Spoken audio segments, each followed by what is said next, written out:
Right, Dan, come on, let's go. See you in a bit, Bri.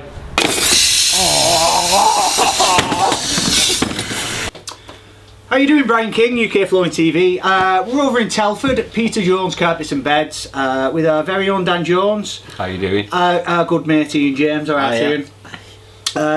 Looking a bit brown there, Ian. Been on some beds. I've just been out to Florida, mate, just to have a chat with Donald Trump, give him a bit of advice. We've not really done a roundup since before Harrogate, innit? Yeah, last year. But this year I've been snowed under. We work busy. You've been the same. Yeah, so we've had to book this in 2 months previous to meet up because we're both that busy. But anyway, Harrogate, we've not done anything since Harrogate. No. It was a good show. Brilliant. Absolutely Very successful. And the fitter of the year. Well done. Congratulations, Richard Long. Yeah, well done, Rich. Yeah. Gone north of the border and at the trophy this time. And something completely different this year. We had Ulster carpets. We did. Bit of pattern. We did, and do you know what? It was so nice to have something different as well, wasn't it? And it did, and it showed. It sort of tested the guys as well a bit more. It's enjoyable stuff to fit as well. Lovely to fit, absolutely lovely. Because although it's a woven, it's not traditionally in the width. A lot of wovens are quite hard, aren't they, to tuck, and it's got a lovely soft weave on the back of it. So it was nice to work with. And it sort of challenged the design on it for the guys to get it straight and you could tell some of them was out of the comfort zone. I know, because you had to line everything up, make sure everything's square, and it does move. And Axminster, it will twist, won't it? Yeah. Especially when you come through a narrow gap, you can end up with it like 3 inches crooked if you're not careful. Well, like you kick something or kick a wall on, and then you've got to keep checking because every time you kick, it's going to move that pattern. Yeah. And those platforms that the guys are working on weren't totally straight.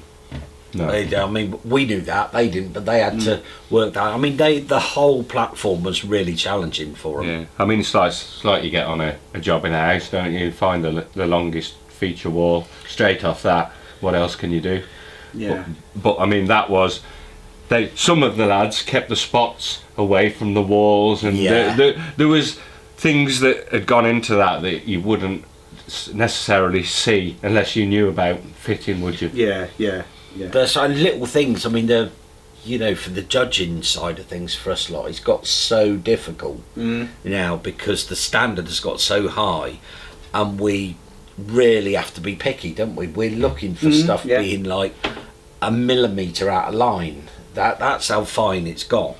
And so we're really being sort of pushed to the limits on the judging, but it's good, it's great. But I appreciate for other people looking in, they don't necessarily take that on board, but that's what we look at, don't we? Yeah, it is. Like I get asked quite a bit about the judging because I don't think people realise what's in the judging, because it's. I explained to somebody the other day. Like for instance, say gripper rods around the architrave, you get 1 to 10. So you think, right, that's a 5 or that's a 7, and we've all got to agree on that. That's right. So you all give the points to each other, and then we you all have to agree on it. Yeah. So say I'm judging you and you're my mate. I can't give you more points because you're my mate, because we've got Ian and Richard, and we've all got to agree on that score. And they're not my mate. And, and that's what takes the time, because a lot of time we don't agree with each other. We have to come to a compromise, don't we? Yeah. Because it's very easy. We know if somebody's done something perfectly, they're going to get a 10 on that aspect of it. But there are so many different aspects to the platform. But if it's not perfect, and that can be something like a piece of gripper not having 2 pins in it or 2 fixes, or the way it's been cut, it's just, if it's not perfect, they will drop a mark or they'll drop 2 marks. But we've got to agree that it's either 1 mark or 2 that they drop. But it was that close. I knocked a mark off for somebody flattening a spark on the gripper. Yeah.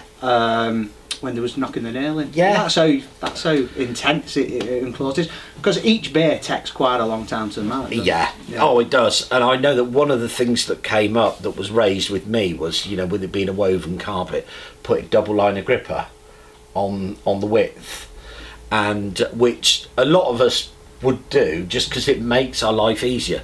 British standard doesn't say that you have to do that. The carpet must be adequately stretched and anchored. As long as you haven't got a bump, it doesn't really matter which way you if you went. take Richard, for example, he didn't double bank his grippers down on the width, but he still won because there was nothing wrong with the anchorage of his carpet. He got the stretch, and he got the anchorage, and so you know. And I don't like to say it because normally it's a very tight competition, isn't it? Yeah. But you know, his was actually a lesson in how to fit carpet of that type. It was actually bang on. It was we were trying to find fault in it, weren't we? We were struggling, but his whole way that he went about it, his attitude towards how he was going to do it, he enjoyed doing it, didn't he? What he said, he didn't get stressed over it at all, and I think that's a key thing, because we know that, and I know because I've done a competition before you've done it, Dan. You overthink stuff. You question everything you do. He's always relaxed, so he's always having a cup of tea. If you're in a competition with Richard and you're all sweating and flustered, and you look around, and he'll be sitting outside having a fag and a cup of tea. He's so fast as well. He's so fast. He was the first to finish in the semi-final. He was. But I remember tipping him a few years ago as being one to watch. Because he was good then, but he sort of in the semi-finals one year he went to pieces a bit, I think. That's the first time. I think I remember him going to pieces, but he just came back as a different person. And it's like Dan Evans, who won the carpet one 2 years previous to that. I mean, there's a time it all clicks into place. He came with a totally different mindset on how he and walked away with the prize, you know. But you can see it in them, and they're not worrying about stuff, and they're just going about, because we just say, don't we, do like you do every day, but better. Also, the judges' challenge that gets better every year. Those waistcoats was unbelievable. I think, you know, it's a job to top that, to be honest, because you know, get the trousers to match. With the waistcoat was something, you know, I brought that in because I remember when I did a competition years ago, we had to do a waistcoat, and it sounds like it's quite an easy thing to do, and it's not actually. They're putting liners in them. And so I mean, mine was a bit of Abingdon carpets. I think I did mine out of the old fleur de lis pattern on back in the day. Country charm. But you know, as I say, it's so extreme now, because I mean, Steve Whitburn won it. Yeah, well done. Who won that? His was absolutely brilliant, because it was all lined and everything. I remember us looking at it to start with and thinking, oh yeah, that's all right, and then we sort of opened it up. It was like a silk line. I remember lifting the bin bag on it and looking, oh, this is good, and then all of a sudden I opened the thing, oh, no way. And that was Ulster as well. So even more difficult to stitch and and line up patterns to match and all sorts of things going on with that. But that waistcoat was probably one of the best things I've ever seen sewn up out of carpet. It was brilliant. It was really, really. I mean, it went to another level than carpet with the liner and buttons, and I mean, it was good. Even watches, their pocket watches chains and things and chains. I mean, every person who did that, they pushed the boat out. You couldn't fault anyone's work. No. Because you sometimes see that, and I've been guilty of it back in the day myself, that you haven't done your project and you're trying to do it in the room of the hotel the day before. I've done that. Well, you just look like an idiot, don't you, when you bring it out and someone spent 40 hours on theirs. I mean, I brought something out and someone picked it up and threw it over the other side of the room because they just knew I'd just rushed it the night before. But that never ceases to amaze me, and that's almost become its own competition, hasn't it? Because the guys who are in the finals are always keen to know what they've got to do, and you know, I mean, to be honest, we haven't thought up this year. There's not a theme yet. for the judges' challenge. You can, if you want to show what you can do, you've got all the time in the world with the judges' challenge. So you can spend as much time or as little time as you want. But if you really want to prove that you can do something, that judges' challenge is the one, because you can sit every night, you can cut things up into inch squares and join them all back together. You can really show. And I think in the beginning with the judges' challenge, it was just something you needed to get through. It was just a little extra. Now it's something. It was a bit of fun, and there was a few points involved in it. It did go towards your final score, and it still does, but it has become its own.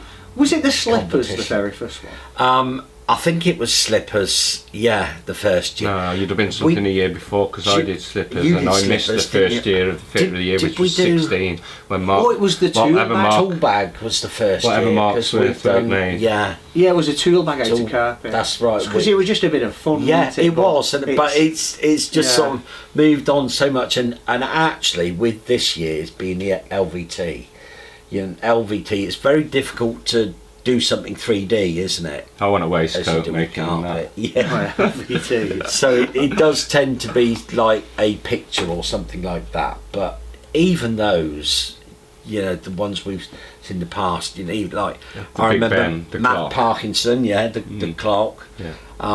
That and I remember talking to his wife, and she said he spent 100 hours on that. So, but the things you see as well, I've seen with the judges' challenge, that you can go and do something so technical it's unbelievable, and when people look at it, they can't really tell what you've done. I mean, right. Matt Parkinson's and them ones that was against the back wall of the train station, a man was thinking that they was pictures. He didn't even understand that they was cut out. Do you remember? Yeah, he didn't even realise until he realised they was all cut out of individual pieces. It's like you had to go and have a closer look, because I said to him, they've been cut by hand. I said, they set a theme and they have to come up with a picture out of 2 different colours. So, and I think the 2 colours thing works quite well. It keeps it. Keeps it. Yeah. But you can do again with that a simple thing that's perfectly executed. Yeah. Can get as much points as something you've spent 200 hours on. It's just if you've thought of something simple that's striking and you've executed it perfectly, that is as good as someone who's done something overcomplicated, isn't it? I think. Yeah. Well, it's also, if with us just giving them a theme, we're just giving them a 1-word theme, really. Do what you want. And then they're thinking about what they're going to do. They come up with the idea, so it is a piece of art that has started from this year's LVT again, isn't it? Yeah. It's just getting bigger every year. The competition gets bigger and bigger. We've got a new venue for the semi-finals as well, haven't we? This year? This year the semi-finals. Usually it's at the Fitter Training Centre. Pretty closed doors, basically, isn't it? The semis. Yeah, but this year it's at the Installer Show at the NEC in Birmingham. Anybody can come and watch. Do you know the date of it? Do you want me to have a look at the date? It's June, it is, and I can't remember the exact. Is it 19th date? I'll have a look for it. You keep talking. I think it's a trade-only show, though. What, so the general public can't? I don't think the general public can come. Yeah, but if you're a floor layer, you can. If you're floor layer, yes. Anyone watching this can come. Yeah. Yeah. That's at the NEC. You've been to the open day type thing. I did. It's quite a huge show, isn't it? It's impressive. Yeah, they get the footfall is something like 30,000 through there across the whole 3 days. And basically this time we've got a few changes because the semi-finals, there has always been 10, hasn't there, in the semi-finals, because we do it over 2 days and it's 5 each day, whereas because the installer show's on for 3 days, we've got 4 each day over 3 days, so there'll be 12 in the semi-finals. The finals will still be 5 at Harrogate. So it's 2025 installer show is at the NEC Birmingham, and it's the 24th to 26th of June. I knew it was the 20-something. Yeah, and we're there for all the days on. Yeah, we'll be there doing our bit of judging. And it's going over the 3 days, is it? It is. It's over the 3 days. Four semi-finalists each day, We won't be able to tell the guys on the day, obviously, how they've done, but the highest scores from that will then go forward to Harrogate. Yeah, we've got a big place to do it in as well, haven't we? Big area to do it. Yeah, we've got a big old area, quite nice. It's at the stage we've just been checking because we've got new platforms and everything been built. Yeah, all new platforms. And we've actually got an LVT sponsor this year, haven't we? Well, we've had to turn sponsors away. We've had that many. Yeah. I remember the last LVT competition. We didn't have an LVT. No, we were disappointed because no manufacturer had come forward to sponsor it, an LVT manufacturer. This year we've had to turn them away. Yeah. Just everybody's falling over themselves to. No, it's getting a bigger competition. Yeah. And I do think that the LVT market is massive. So the entrance, I mean, as well with the carpet, but I think that the LVT is getting bigger, isn't it? Yeah, definitely. Andy Norbs from the LVT Textures and Elements, he's sponsored it twice because he wants he wants textures being used in the semi-finals. That's right, it's going to be textures and elements to be used in the finals. And we've had a sneaky preview, haven't we, at what is available from him, and it's going to be a real head turner, isn't it, this year? It is going to be. It's going to be different, and I think a lot of people, because we couldn't believe the sponsorship. They were kicking the door down to try and be sponsors, which it makes it's going to make for a better show, but it's given me a headache because I've got to try and get all those sponsors. We've got restricted sizes of platforms, and you can't turn around with a platform that the size that we've got and say, okay, I'm going to put 3 sponsors on that platform, because it just doesn't do their product justice. So it's got to look good, and we're not going to reveal too much about it, but both the semi-finals and the final are going to be very special this year, because I think they're going to be certainly the final will be the most challenging. And you can still enter till end of April, can you normally? You can, I'm sure there's another month left for the stage 1 of the competition, the sort of the questionnaire bit. And we have quite a few entrants for this, don't we? So you have some questions you have to answer. When you've answered the questions, then they take the best answers of the people with the questions and pass you through to the semi-finals. Yeah. And then it's practical from then on, isn't it? And actually, for anybody who hasn't done those questions yet, or might have them sat there thinking, I'm going to do those, the key to scoring well on those questions is full answers. In nearly all of those questions, there's a scenario of what would you do in this scenario, and you just explain. Yeah, they want the answer and the workings out. Yeah, like your maths test. Yeah, like last year, there was 1 or 2 really good carpet fitters didn't get through. Yeah, because they rushed.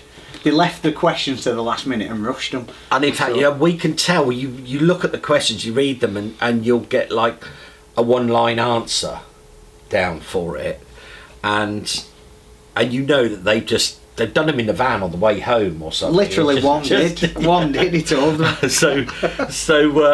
And unfortunately, and it's frustrating because you know how good those guys' physical work is, the quality of their work, but they haven't got through because they haven't put enough time in on the questions. I know, it's a shame. And I write the questions, and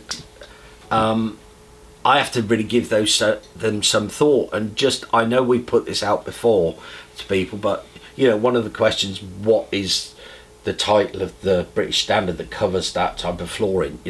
For carpet, for example, we'd have some people just put BS 5325. Well, yes, that's not incorrect, it's right, but you'll get 1 point for that. You could put British Standard 5325 for the installation of textile floor coverings. 2005 or whatever. 17. You did the new one, 17, wasn't it? Yeah, and you're then getting 4 marks for that. So that's how it works. You've got to. And there wasn't much extra work to get them marks, was it? Really? Not really, and that's just a a one small question that could have 4 or 5 marks to it. But that's how picky we have to be, don't we? To differentiate people. Do you know who's entered this year? Because you only really find out when the entries have closed, don't you? That's right, because I've heard names mentioned. Yeah, I've heard names mentioned that have got it, but until actually, because the office obviously collate all that stuff, and then they will have a spreadsheet of the names that are confirmed and they send those. So that's the first I get to see of everybody. Well, all of us get to see. Well, it's quite good to read who's entering, isn't it? Yeah. Because you do get people that say they're entering and then they don't because it might be moving house or whatever. And then you get the random people who don't mention it to anyone and secretly enter. Right, and then all of a sudden you see their names come up. But I'm looking forward to getting that list because we can sit and go, because normally I look at that list and go, he'll be one to watch, but I've heard there's a few first timers as well. Yeah. And these ones were entering who's not entered before are really good. No, but I'd say if you want to enter. It's worth it. Just answer the questions, see what happens. I mean, I don't think I've ever met anyone who said I wish they'd never been. Don't write yourself off as well, because you're a first timer. Don't think I'm not going to do it. No, because you get all these stories of people. People on the first time don't win, and this and that and the other. There's no rules like that. You just come. If you do a good job, you win. Mark Smurthwaite. I didn't know who Mark was. Never heard of him. He entered the competition that year, and then won it. And he was like a name from nowhere. I mean, he lives out in the middle of nowhere, doesn't he? but no, he's Whitehaven, isn't he? If I remember rightly. Yeah, Cumbria. But you get people like, it's great because you'll see new names or people that you've never heard of, and they come along and then they stick in the head. You can't remember him from last time. He was good, and it's got more and more exciting each time. I just used to find it quite taxing getting all the stuff together. Well, I meet 5 new people you meet 20 new people every year, don't you? The views as well. We do the Flooring TV there. I think the last 3 competitions, I think we got something like. They've been doubling every year. Something like 10,000 people who'd engaged to watch the live stream, and something like 128,000 at the end of it all, wasn't it? Yeah, the last year it was. I think it was like about 150, 160,000 people had logged in to watch. Maybe our phone went wrong or something. No, I've looked. It's right. So, but no, that's great. But I think people were looking who haven't entered previously. They look to see what it's all about, and there's one way to find out. Enter. Yeah. The finals at Harrogate again, the National Floor Show. Yeah, I mean it's the home of the final. Yeah, of course it is. Yeah, the floor show, and Ocean Media are always brilliant with us and give us the space. And it's a good show. We're not in the same spot this time. We're not, no, because our traditional spot is in the King's Suite. Although we've moved along slightly, we're not as far as we used to be at one point. We're now down in Hall Q, which is the bit through the King's Suite down the steps, because apparently they've sold that much extra stand space this year that they're going to fill that hall. Right. So we're down there. Because they did have an extra hall open as well last year, so now they're going for another hall. So that show's getting bigger and bigger. It is, yeah. Well, COVID hit everybody hard, didn't it? Yeah. I think it's taken a few years to recover from that. Like in the 2000s, that show had every hall open, didn't it? Yeah. And then it sort of went. They shut a few, and then COVID hit it, and now it seems like things are scaling up again, don't they? Yeah, before COVID though, the hall we're in this year, that weren't open, was it? No. Before COVID, it wasn't. No, I don't think it was. I remember it from a few years ago when I was involved in helping out on the NICF stuff there. They opened it for the tiles, and it was opened. It got opened up again for tiles mainly this last time round. But it's sort of as they've sold more and more space, and it's great to know that people are doing well again and feel that they can. And again, we're looking forward to another thing. We've got the NICF Open Day. Yeah, NICF's having an open day. What are the dates? So it's the 25th of April, isn't it? Yeah. 10 till 3.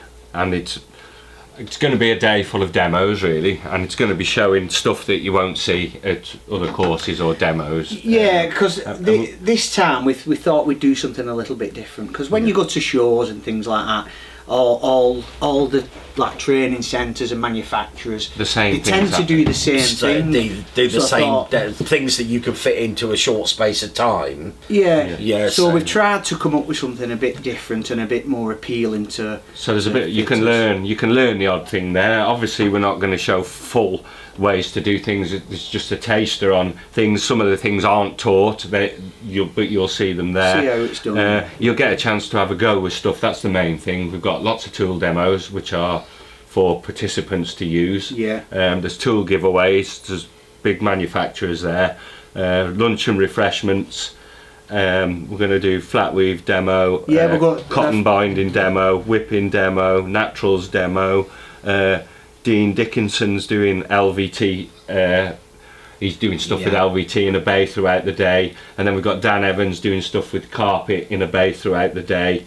There'll be other demos as naturals, LVT, Cap and Cove. Dan Jones is coming to do a demo, and we hope that everyone gets involved on the day. You can have a go, test out the tools. There'll be some tools to take away and get back to the manufacturers within a month. There's quite a bit going on, and it's like a mini continual personal development day, really. And it's not only for the NICF. Even I found out this the other day. So you don't have to be in the NICF.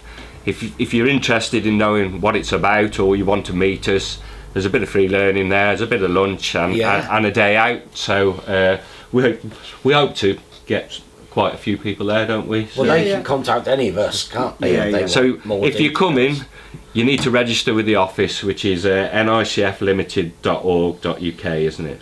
Yes. Yeah. So if you register with the office, or look at the website for the office email address, we need you to register because we want to know what refreshments to get on and make it a good day for all of us. So that's something that we're pushing. We're trying to do ourselves, aren't we? So any advertising we can get for it, you're welcome to come. As many people as possible, really. I'm looking forward to seeing the flat weave demo, because there's never been a flat weave demo anywhere. No. And a lot of people don't do it and have steered away from it because they don't understand it, because it's different. It's not that, it's like kept a secret, isn't it? Nobody wants to show anybody. I know. And I've never seen a Cap and Cove demo, and I mean, unless you pay for a commercial vinyl course, you're not really going to see one, are you? So I'm looking forward to that. Just as I've got a welder in the back there. I've had a go with it. It's a bit harder than it looks. I'm sure I could do it if I really tried, but once you see someone do it, you can see the method they use. It gives you a little bit more of a pointer about how to do it yourself, and of course you can ask all these lads. Even, I mean, there's people doing the demos, but the whole trade that's there are experts in their own field. So I mean, even people attending the show, there's clever people there. So if you want information, you can pick out the people to get it off, and information's free on that day. And they're guys that are doing that every day. That's their normal job. You know, the guy like that. So the flat weave, Jason Draper's doing that. I think I think. And then we've got Jamie Addison. Is he doing naturals? Jamie Addison's doing the naturals demo. Dan Jones. He's doing the Cap and Cove. Who better to do Cap and Cove than Dan Jones? And then you're doing some. I'm going to do a bit of cotton binding and a bit of whipping, and then I'm sure there'll be some vinyl. There'll be LVT. There's floor prep, definitely. There'll be some floor prep going down. There's floor prep manufacturers will be there. Dan Evans, Dan's the doing last carpet. Before Richard Long, he won the carpet fitter of the year competition. I think he's doing kind of like design stuff and bit of carpet art and things like that. And then last LVT fitter winner, Dean Dickinson, he's coming doing LVT demos. I'm not sure what Dean's doing yet. Actually, what Dean doesn't know about LVT isn't worth knowing anyway. Wow. And loosely, if there is something that anyone wanted to know, we're going to run it as more of a mellow day without a strict structure. And if someone says, I want to know how to sew a bullnose. Well, there's someone capable of showing you how to sew a bullnose. Yeah. I mean, obviously it's not going to be an intense one-day course. No. But you'll get 20 minutes, Yeah. half an hour's worth of tuition, which will help you. Yeah. That's right. And again, you don't need to be a member. No, we'll talk to anybody. But And we've organised it. Like, you know what I mean? There's us three, Jamie, Jason, and Matt Blackburn. Yeah. Who else is in that? In our little. There's only a few of us, but we've had to organise it all ourselves as well as work, and so. But we want it to be more of a practical experience and more relaxed. The people who turn up are as involved in it as the people who are there. Yeah. Well, the thing is, afterwards, as always, we'll have a debrief, don't we? And we discuss what worked and what didn't work. Yeah. And then, hopefully you change it again for next year. What if something needs taken out or something needs added in? Because if we get a lot of people turned up and they're all asking about the same thing and we're not covering it, we know that's something we need to do for the future, don't we? Yeah. Is what tool manufacturers coming? Tools. Well, I think Floormart are coming, but they're a wholesaler, aren't they? I know Roberts are definitely coming. Interfloor have shown some interest. I haven't got back to them yet. I think John Rain's got some stuff. He's got some new tools coming out. They're in the pipeline. They're there. So there's Stair Rods tools. There's Steve Russell's coming from RWS, who is available to sell any tools that all of the manufacturers who are there supply. And there's a few more. The other lads are organising that. I only know what I'm doing, and you only know what you're doing. Yeah. We're all doing a bit. I'm there to eat the bacon rolls. But basically, the idea of the day is there's no star of the show. The stars of the show is everyone who's there. Yeah. You're just as involved turning up. You can be in a bay, you can be doing a bit of a demo with someone, testing out tools, flooring TV. We'll be there. Yeah. We've got some stuff to give away. Yeah, we've got some stuff to give away. There'll be some good giveaways. We've got some Fento 400s, haven't we? We've got a kicker. Yeah, which kicker is it? Have we got a General? Might be, no. We're giving that away in a bit. General's been given away in a Can't minute. give it away. We got the GT2000. GT2000. Did Dean give us that? Steve Whitburn. Steve Whitburn give us that. Yes, yeah. thanks, Steve. Confused you then, mate. So yeah, we've got stuff to give away, but the manufacturers are also giving stuff away. Yeah. It will be a good day, but it's not for us to say what people are giving away, because I think what we'll do Come again, along and find out. like we did at Harrogate, we'll put a bucket and you put your own name in. Because flipping text me ages writing all these names down, cutting them up and putting them in here. So do you want to pass me that kicker? So yeah, To get Ian doing the digging in. we've done the draw for this twice, and the people whose names we've Never drawn out, contacted they've us. never contacted us. I don't think we should chase them. They should watch the video. Yeah, if you're not to see watching if they've it, won or you're not. not getting it. So once again, Steve Russell from RWS kindly donated this for us to give away to you. So If you're not in, you can't win. No. the third Do you want me to in pick fact, I'm not going to throw these away, No. because if nobody does this, I'll just keep. Right, Ian, dig deep. Right then. I think I've only got one. Yeah. Right. Oh, Brian King.